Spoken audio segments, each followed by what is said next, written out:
মই অশোক সিংঘল ঈশ্বৰৰ নামত শপত লওঁ যে বিধিৰ দ্বাৰা স্থাপিত ভাৰতৰ সংবিধানৰ প্ৰতি মই প্ৰকৃত বিশ্বাস আৰু অনগত্য পোষণ কৰিম।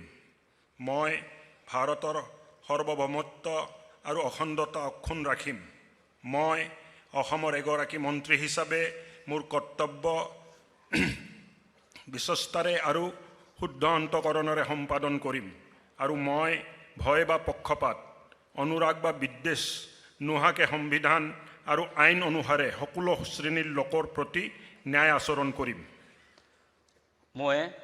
মই অশোক সিংঘল ঈশ্বৰৰ নামত শপত লওঁ যে অসমৰ এগৰাকী মন্ত্ৰী হিচাপে মোৰ কৰ্তব্যৰ যথাযথ সম্পাদনৰ বাবে আৱশ্যক হোৱাৰ বাহিৰে মই এনে বিষয় যি অসমৰ এগৰাকী মন্ত্ৰী হিচাপে মোৰ বিবেচনাৰ বাবে অনা হ'ব বা মোৰ জ্ঞাত হ'ব তেনে বিষয় মই কোনো ব্যক্তি বা ব্যক্তিসমূহৰ ওচৰত প্ৰত্যক্ষ বা পৰোক্ষভাৱে অৱগত বা প্ৰকাশ নকৰিম।